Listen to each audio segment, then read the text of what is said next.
Please, thank you for this unsolicited testimonial. And now, by special permission of the Commander-in-Chief, me, here is Mars' first space explorer, Colonel Cosmic.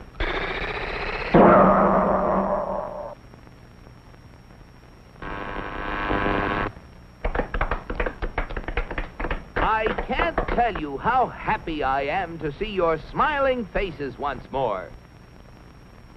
First, let me say that this trip was made possible only by our dauntless chief, Og the Magnificent, introducer of Og Power, which runs most of our industry, and inventor of Og Speed, which doubles the original Og Power.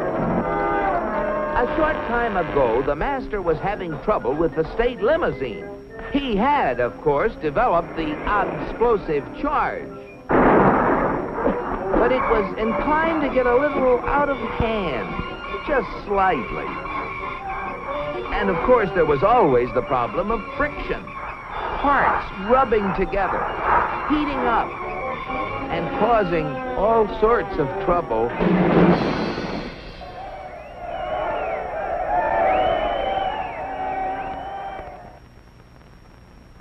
But our leader was undaunted.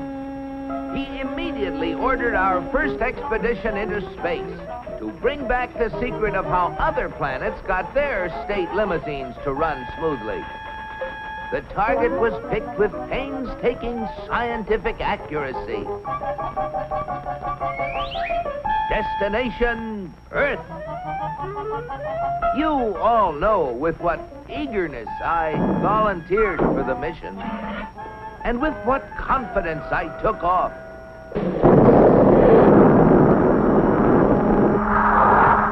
I took careful bearings and set out for my goal. It seemed no time till I was approaching a country of Earth called, the United States of America. I set her down like a feather.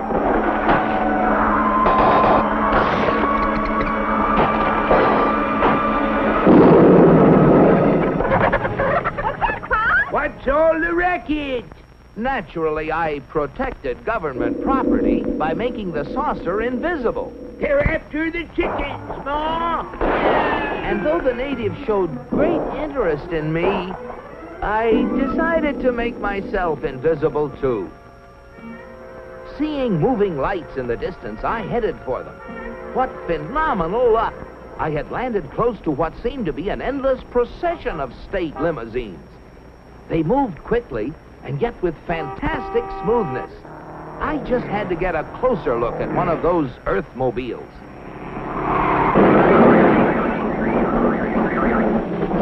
Just as I thought. Not only smooth and efficient, but powerful as well. I watched them for hours. Great Ganymede, they were superb. I just couldn't help comparing them with ours. If you call that a comparison. Surely these vehicles must be the property of the highest officials. I was wrong. It seems that almost everybody in this country has one of those, they call them automobiles.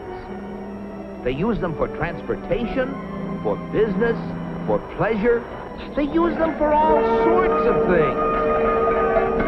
I found that these vehicles gather at places called service stations, where they are fed, lubricated, that's how they beat friction, and given the finest care.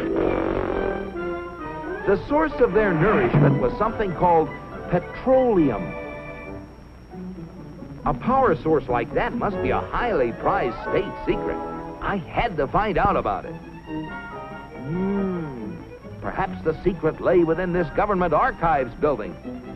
It was heavily guarded, but casting discretion to the winds, I walked boldly inside. Their code was remarkably easy to break. They merely substituted the word oil for petroleum. And I soon got hold of a veritable mine of classified information. I began to assimilate the material. I soon found out that though petroleum products are easily found anywhere, petroleum itself is a very elusive substance. Experts have to search for it constantly in all the most likely and unlikely places with all kinds of scientific devices. When they figure they found a good spot, they drill a hole in the ground called an oil well, for almost all oil lies far beneath the surface of the earth. These wells go down thousands of feet and cost a lot of money to drill. But that's no guarantee that they're going to find oil. Matter of fact, in exploratory drilling, only 1 well in 9 finds any oil at all. Only 1 in 44 recovers enough oil to pay for itself. And only 1 in almost 1,000 makes a major discovery. Pretty big odds. Yet America's proved reserves, the oil supplies still underground, have kept increasing steadily. I couldn't imagine how this ever-increasing supply of oil was achieved until I found out that there's not just 1, but thousands of oil companies, all competing with each other to discover and develop new sources of oil. For believe it or not, in the USA, anyone who is willing to risk it can drill for oil. But oil discovery is only part of the story.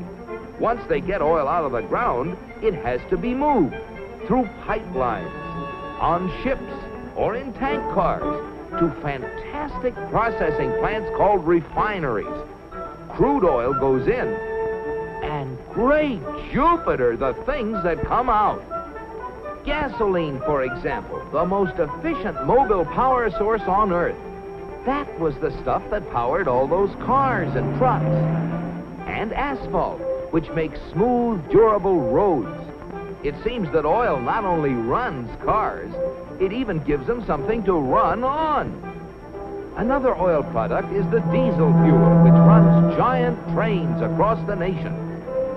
In winter, fuel oil made from petroleum brings warmth and comfort to millions of homes. And still other fuels help defend America's shores and skies.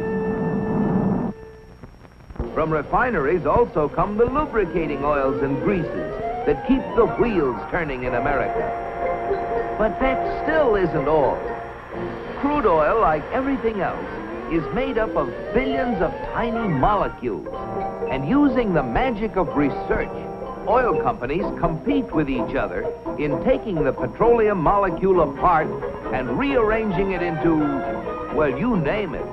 Fabrics, toothbrushes, tires, insecticides, cosmetics, weed killers, a whole galaxy of things to make a better life on Earth. And you know, it isn't just oil companies that try to outdo each other, competing for the customer's dollar. The same story is true of almost every successful business enterprise in America.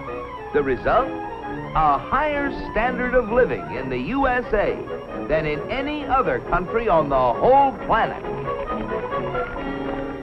At last, the secret was mine. And now, to get proof of my discovery, smuggled past the border guards. In spite of my infinite precautions, one of them became suspicious and gave the alarm. Come back for the eggs, did you? Yeah, Pa! And so, with the fond farewells of the natives ringing in my ears, I took off once again for Mars. My landing was a little bumpy, but I saved my precious cargo. Yes, I brought the secrets back with me, and here they are.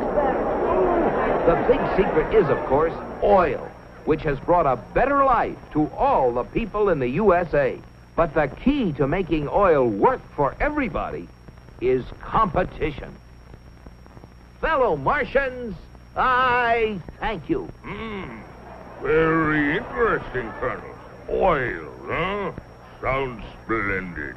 But that, what was it? Competition. Not our kind of thing at all. Why, competition is downright un-Martian. Oil? You'll have oil for everybody. That's what we need. Oh, boy, oil.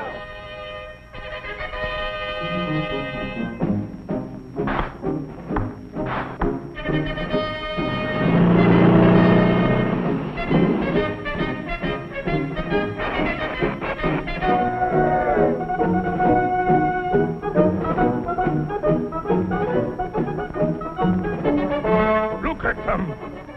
You know what this means, Cosmic? You bet I do, Og. It means that you're through. So why don't you get lost? Yes, the real secret is not only a great source of energy, but also the freedom to make it work for everybody. And if you have both of these things, any goal is possible. It's Destination Unlimited.